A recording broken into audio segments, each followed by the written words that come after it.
Oprah's net worth has just crossed the $2.8 billion mark, and $3 billion isn't too far away. But behind every successful billionaire are all the people they've crossed to reach that billion. Oprah has launched various business ventures, including her own cable TV network, OWN, which is a joint venture with Warner Bros. TV. In this video, we'll be shedding some light on some of Oprah's shady business deals, all of which range from just business to completely nasty. Stick around until the end of the video to see just how nasty things can get. Oprah Winfrey. To fully understand all the horrible things that Oprah Winfrey has done, we have to get to know who Oprah is first. Oprah Winfrey was born to a poor family in rural Mississippi. To make matters worse, she was also often left in the care of her mentally and physically abusive grandmother. Eventually, having enough of the unkind treatment from her own family, she would run away from home at the age of 13. Through the years, Oprah would find a niche for herself in the world of radio shows and part-time news anchor jobs. Known for her amazing charisma and charm, all the biggest broadcasters wanted her. Soon, she would have her own show, The Oprah Winfrey Show, and it would become a groundbreaking, Emmy Award-winning program that ran for 25 years. Other than being an award-winning talk show host, she also expanded her efforts to other industries.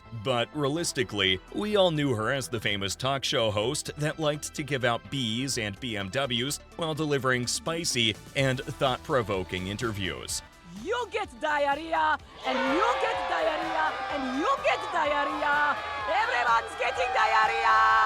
What we didn't see was the lengths she would go to get her ratings up. The Great Debaters lawsuit. People don't give her enough credit, but Oprah Winfrey is a savvy businesswoman. To build and maintain her own brand, she also founded the Harpo Productions, which is just Oprah read backwards. This production company was the same production company that handled her Oprah Winfrey Show, which meant that she had the final say on every creative decision that went into the talk show. Now, that's a genius way of cutting the red tape, but not every decision was smart, especially if you count Harpo Productions' other entertainment ventures, such as the movie entitled The Great Debaters. The heart of the story revolves around a group of students, led by a talented debater, Henry Lowe, who joined Tulsin's debate team. A touching story of triumph against all the racial segregation of its time, made even more exciting by the fact that it was based on a true story. But not everyone found the movie to be exciting. And by everyone, we mean the man the movie was based on, Mr. Henry Lowe. Henry Lowe was offended at how his story was used for profit that he didn't have a portion of. That's right, not a single dime or penny went into the main character's hands, and even after a lengthy legal battle, Oprah just would not cough up the money to support this man. For a businesswoman preaching about helping the community, she sure does keep her personal wealth close to her chest. Speaking of exploiting a story for personal gain, numbers matter. When you think Oprah, you think of her hit talk show, The Oprah Winfrey Show. Oprah prided herself on the fact that her show could be thought-provoking, entertaining, and at times quite shocking. But sometimes those spicy opinions you were looking for aren't as spicy as you wanted them to be. Sometimes, some viewers would rather turn the TV off than waste their time on a lukewarm interview. Luckily for Oprah, she knew all the right buttons to press to get a story out of her guest, no matter how uncomfortable her guest can get. Take, for example, one of her interviews with the Olsen twins. At the time of the interview, the Olsen twins were struggling with their weight and self-image, which resulted in an extremely unhealthy eating disorder that was obviously bothering them. But no, Oprah needed the views on her channel. So, when the Olsen twins guested on her talk show, Oprah unashamedly asked them about their eating disorders. Of course, it was obvious that the two would be uncomfortable talking about a disorder they wanted to keep private, but this didn't stop Oprah from badgering on with questions. But celebrities weren't the only thing that Oprah was sensationalizing for views. Junk science. Oprah was the voice of a generation. Anything and anyone that came onto Oprah's show received her magic touch and was instantly popular. So you'd think she'd be responsible for her influence on the masses, right?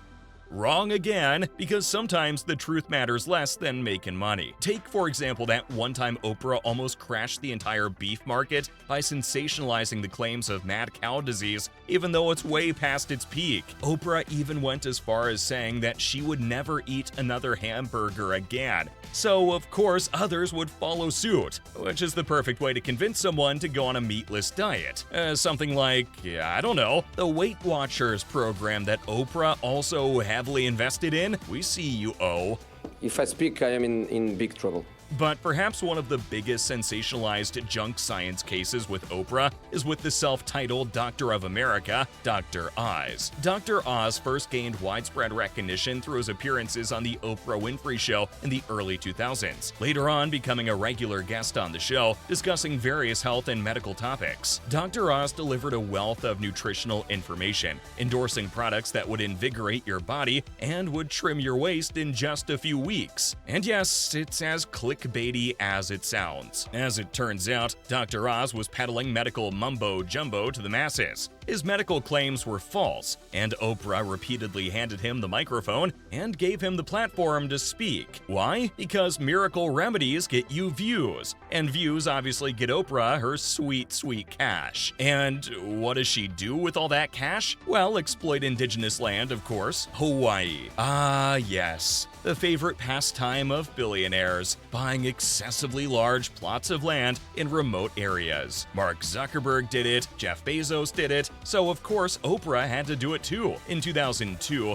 what is considered to be the height of her career, she bought a 163-acre plot of land in Maui's Hana coast. Unsatisfied with just 163 acres of land, Oprah has reportedly claimed a grand total of 1,000 acres all for herself. That's the equivalent of approximately 750 football fields. On the surface, what they're doing might be harmless, but if you take into account the cultural effect of having a non-resident of Hawaii own thousands of acres of indigenous land, then the negatives become more apparent. Billionaires like Oprah are taking land away from the people of Hawaii, exploiting the island's desperation for money while getting in the way of the community. Literally. In July 2019, Maui was hit with a devastating wildfire that razed huge plots of land in Maui, forcing residents and emergency respondents out of the area. Maneuvering out of Maui would have been easy if it weren't for the fact that Oprah owned one of the roads and was barring access to her property.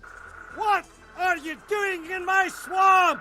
This road, aptly named Oprah's Road by the locals, was sealed off from public use simply because it was Oprah's decision to. Some of you may die, but it's a sacrifice I am willing to make.